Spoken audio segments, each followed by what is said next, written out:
Πολυσεβαστοί Άγιοι Αρχιερείς, Άγιε Σισανίου και Σχετής Κύριε Παύλε, θερμόν Κύριε Δημήτριε, αγαπητοί πατέρες, αξιότιμοι Κύριε Δήμαρχε, Κύριε Πρόεδρε του Δημοτικού Συμβουλίου,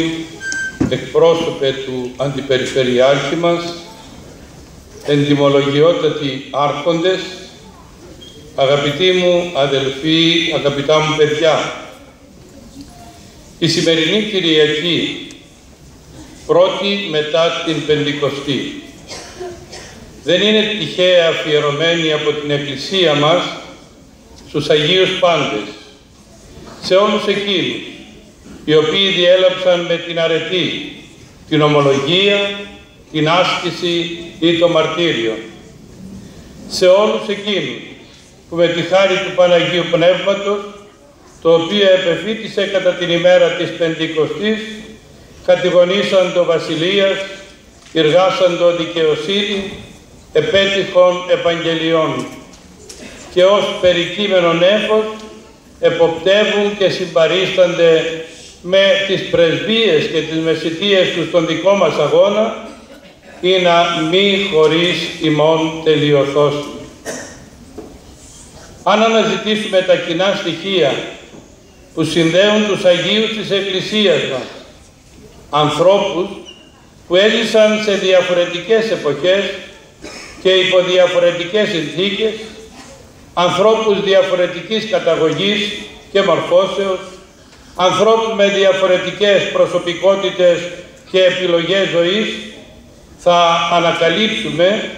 ότι πρώτη στη θέση μεταξύ αυτών κατέχει η υπομονή. Είτε επέλεξαν να ζήσουν εν όρεση και σπηλαίης και τεστοπές της γης, είτε να τρέξουν τον αγώνα της ζωής τους στον στίβο του κόσμου, είτε να ολοκληρώσουν την επίκαια διαδρομή τους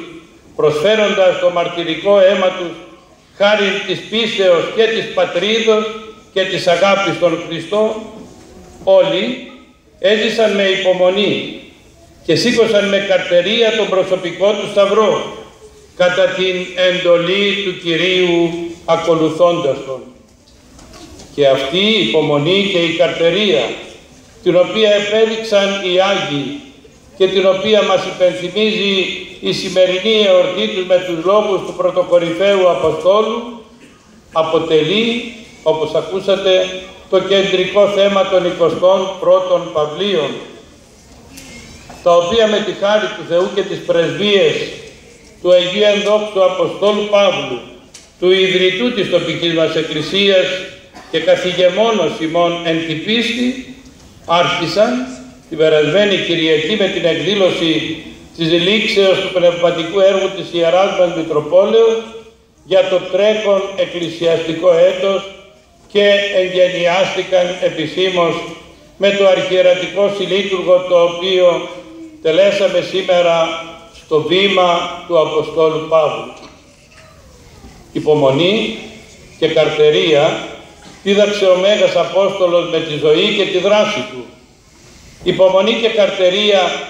μέσα από τις επιστολές και το παράδειγμα του αποστολικού του βίου. Υπομονή και καρτερία και μέσα από το μαρτύριό του και μέσα από το μαρτύριό του, γιατί στην προσωπικότητα του Μεγάλου Αποστόλου, στον οποίο είναι αφιερωμένες και φέτος όλες οι εκδηλώσεις του κύκλου των 21ων Παυλίων, συναντάται ο διαπρίσιος κήρυκας του Ευαγγελίου με τον ακαταπώνητο αγωνιστή του Πνεύματος, ο στοργικός πνευματικός πατέρας με τον αυστηρό ασκητή, ο ευαίσθητος άνθρωπος με τον γενναίο μάρτυρα του Χριστού, ο οποίος επιθυμίαν έχει, αναλύσε και συν Χριστό είναι. Την ίδια επιθυμία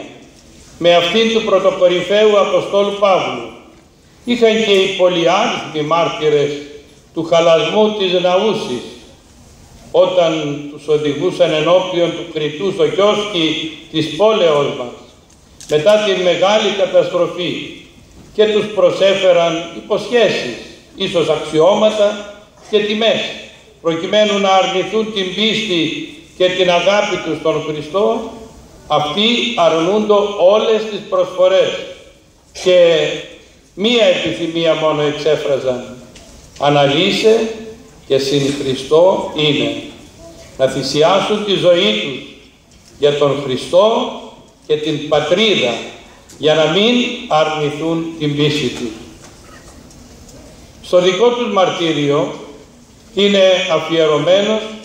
και ο εόρτιος τόμος επί τη Αγιοκατατάξη τους,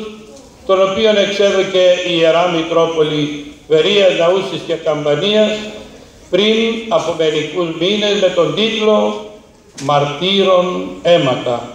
και ο οποίος παρουσιάζεται απόψε επίσημα στην εναρκτήρια αυτή τελετή των καλλιτεχνικών εκδηλώσεων των 21ων Παυλίων. Ο λόγος είναι προφανής. Το μαρτύριο και η θυσία της ζωής των μαρτύρων για την πίστη στον Χριστό και στην πατρίδα είναι το ανώτατο επίπεδο της υπομονής. Είναι το αποκορύφωμά της, είναι υπομονής τελείωσης. Δεν θα μιλήσω όμως εγώ για τον εόρτιο αυτό τόμο προς τιμή των Αγίων Μαρτύρων ανδρών, γυναικών και παιδών της Ναούσης, οι οποίοι μαζί με τους άλλους Αγίους της Ιεράς μας Μητροπόλεως,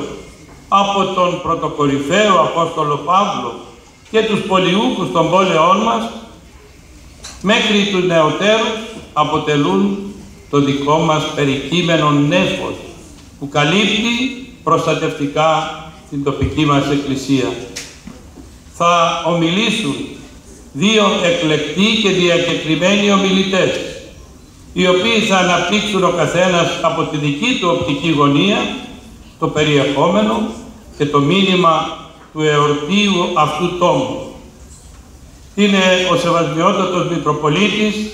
Σισανίου και Σιατήσης κύριος Παύλος, ιδιαίτερα γλυκύφθογκος ομιλητής, του οποίου γεύση των ομιλιών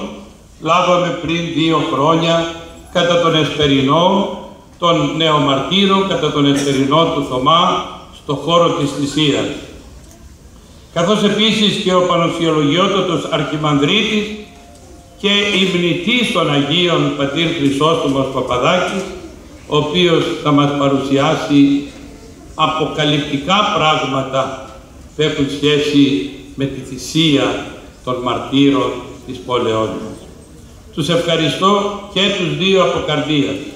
και ιδιαιτέρως τον Σεβασμιότατο Άγιο Σισανίου και Σιατήσης, γιατί με την παρουσία του λάμπρινε και σήμερα το πρωί ως προεξάρχον της Θείας Λειτουργίας, την επίσημη έναρξη των 21ων Παυλίων και την απόψινή έναρξη των καλλιτεχνικών εκδηλώσεων. Στη σημερινή εόρτια εκδήλωση ήδη απολαύσαμε το χορό της Βυζαντινής σχολής μας. Εκτός από την παρουσίαση του τόμου «Μαρτύρων αίματα» και το μουσικό πρόγραμμα που ετοίμασε το οδείο της Ιεράς Μητροπόλεως μας, θα το απολαύσουμε με τη συμμετοχή της ορχήστρας και της χοροδίας. Γι' αυτό και θα ήθελα να ευχαριστήσω θερμά τον καλλιτεχνικό διευθυντή και όλα τα μέλη των μουσικών συνόλων που συμμετέχουν εγκαινιάζοντας με τη συναυλία αυτή τις καλλιτεχνικές εκδηλώσεις των 21ων Παυλίων. Ακόμη ευχαριστώ από καρδία τον Δήμαρχο για την παρουσία του, αλλά και για την διάθεση της αιθούσης και όλους εσάς οι οποίοι προσήλθατε για να τιμήσουμε όλοι μαζί τον ιδρυτή της τοπικής μας Εκκλησίας, τον Απόστολο Παύλο, με τα 21 Παύλια. Σας ευχαριστώ.